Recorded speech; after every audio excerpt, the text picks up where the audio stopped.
Let me ask you a serious question. What if you never become the person you were meant to be? Not because the world stopped you, not because you lacked the talent, but because you simply never tried hard enough? That's not just a motivational quote. It's a warning, a philosophical truth echoed by one of the greatest minds in history, Friedrich Nietzsche. Nietzsche believed that deep inside every person exists the potential for true greatness. Not mediocrity, not good enough. Greatness. But here's the catch. Most people will never reach it. And why is that? It's not because life was too hard. Not because they weren't smart. And definitely not because they didn't want to be great. It's because they didn't fight the one thing that destroys more dreams than anything else. Laziness. Not the kind of laziness where you just sit on the couch all day, but the deeper kind, the quiet, creeping comfort of routine. The kind where you settle, where you stop pushing, where you let life happen to you instead of taking control. Nietzsche warned about this. He said if you're not careful, you'll fall into the same trap the majority do, living like a copy of everyone else, drifting through life like you were made in a factory. Statistically speaking, he's right. The odds are stacked against you. Most people will never wake up from this comfort trap. They'll never even try. But you don't have to be most people. You can choose something different. You can choose to fight for your future instead of sleepwalking through life. Because the moment you stop taking yourself lightly, the moment you start asking, who am I really, and what am I here to become, that's when the journey begins. That's when the path to greatness opens. It begins with simple yet incredibly hard solution. Stop coasting. Start becoming who you really are. It sounds poetic. Become who you are.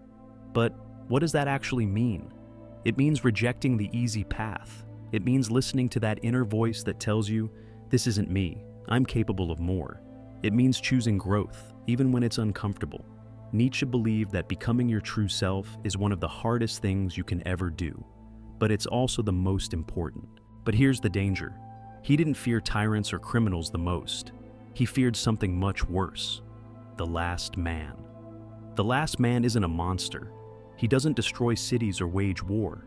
He doesn't need to, because he's already surrendered something far more important, his own potential. This kind of person fears discomfort more than death. He worships safety. He avoids challenge. He lives in a loop of easy pleasures, distractions, and shallow entertainment. Nietzsche described him in Thus Spoke Zarathustra. They still work, for work is entertainment. But they take care the entertainment does not exhaust them. Who still wants to rule? Who obey? Both are too much of a burden. The last man does just enough to get by. No more, no less. He's allergic to pressure, allergic to pain, and, as a result, allergic to growth. He doesn't want to lead. He doesn't want to follow. He just wants to be left alone with his comfort. Sound familiar? Look around. Today, the last man is everywhere. And maybe, if you're honest, you'll see a bit of him in yourself too. Endless TikToks, mindless scrolling, living from one dopamine hit to the next. We've built a world where comfort is the new god. But here's the brutal truth.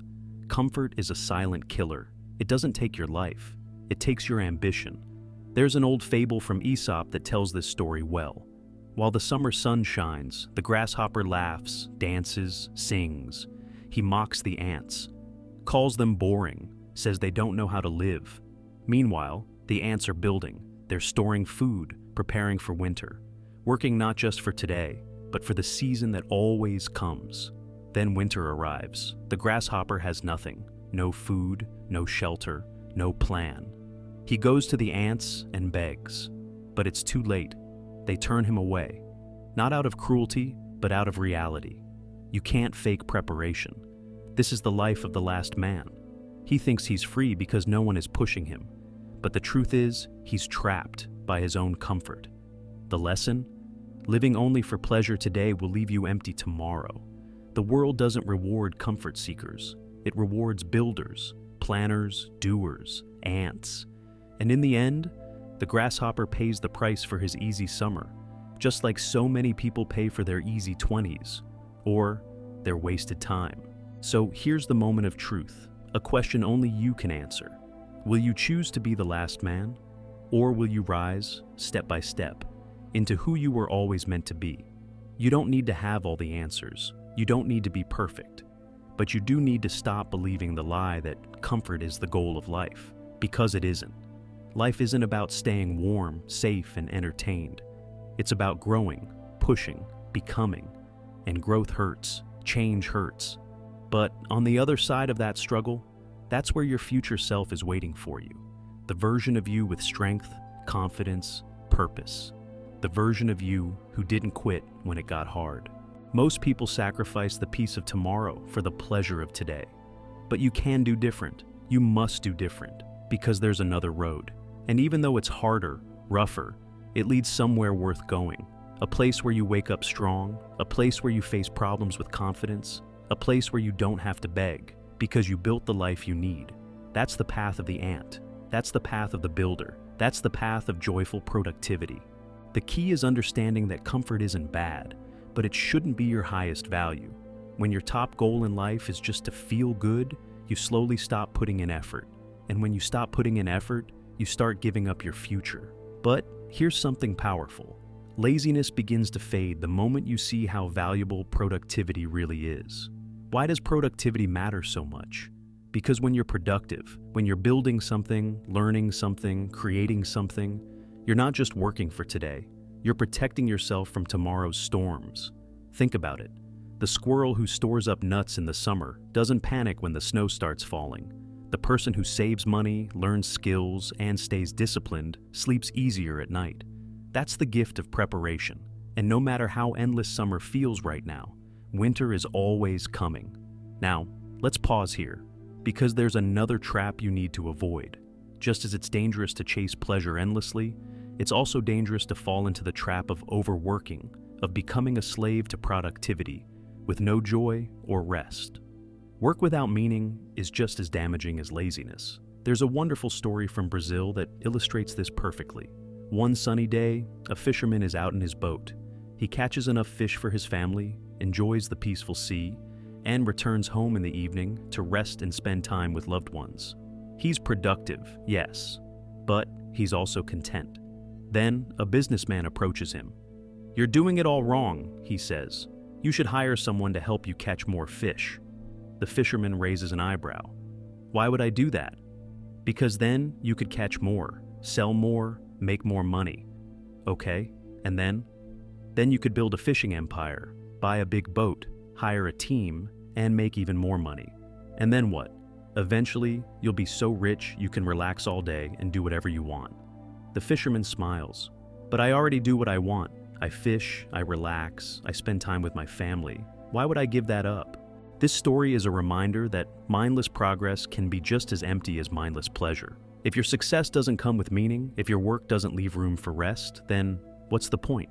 The solution is to live in the middle, between laziness and burnout. This balance is what I call joyful productivity. Let's talk about what it really means to live a productive life. Not a burned out life, not a hustle till you collapse life, a life of joyful productivity. Because yes, work matters, but not all work is created equal. There's a kind of work that drains you. That makes you feel like a cog in someone else's machine. It burns you out, strips you of purpose, and leaves you wondering, what's the point? That's not the kind of work we're talking about. Joyful productivity is different. It's about making progress that feels real. It's waking up with purpose, putting your energy into something that matters, something that builds your future, brick by brick. It's working hard, yes, but not as a slave. It's being intentional, strategic, calm. You're not chasing more for the sake of more. You're building something meaningful, a skill, a service, a product, a life. Here's one more truth we can't ignore. No one makes it entirely alone, not in the real world. You survive and thrive by creating value for others.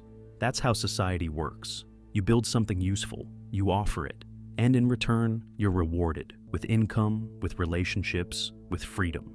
So, the question becomes, what are you going to build? If you want to create something valuable, there's one path that beats all others. Master something. Pick a craft, a skill, a discipline, and go all in. This isn't a shortcut. It's the deepest, oldest truth in the game of life. Even back in the 1700s, economist Adam Smith said it clearly. When a person focuses on one simple operation, makes it the work of their life, their skill becomes extraordinary. That's how mastery is born. When you focus your energy on mastering one thing, you gain power. Not power over others, power over your future. Because when you master your craft, you create things that matter, things people want, things people will pay for.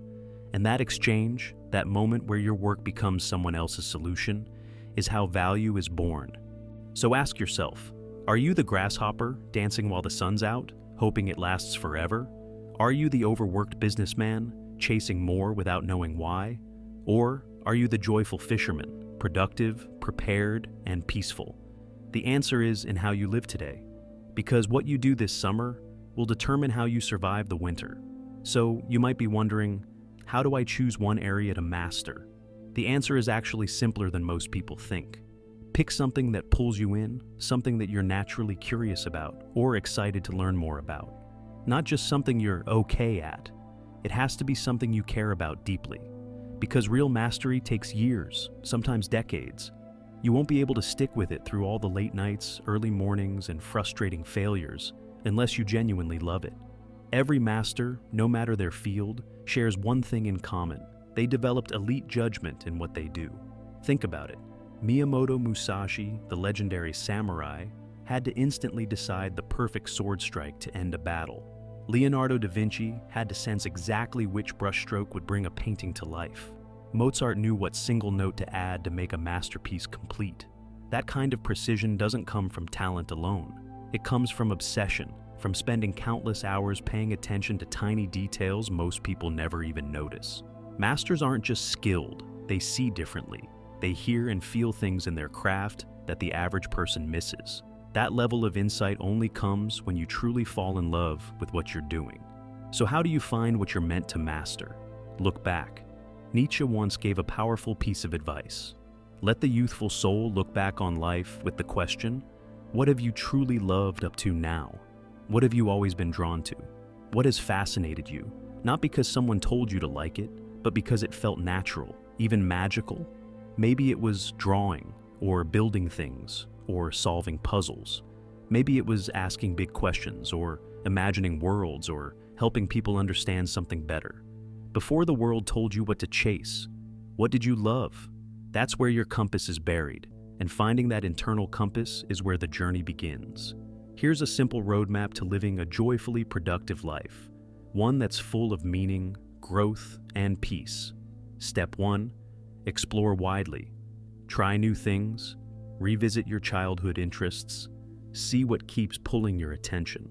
Step 2, find a problem in that area, something hard, something worth solving, something that challenges and excites you. Step 3, solve it. Put your energy, creativity, and skill into finding a solution. This is where mastery starts to build.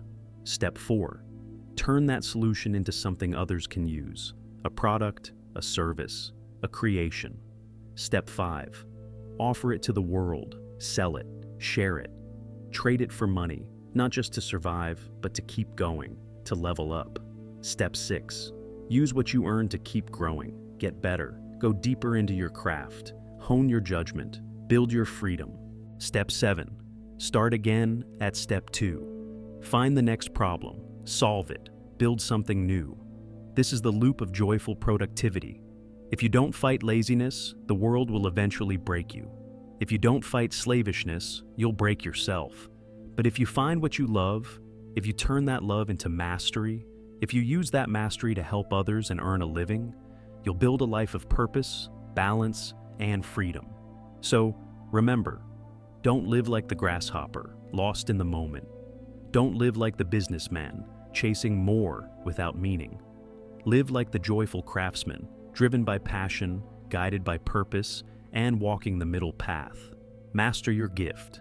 Serve others with it. Grow, give, and repeat. That's how you live a joyfully productive life.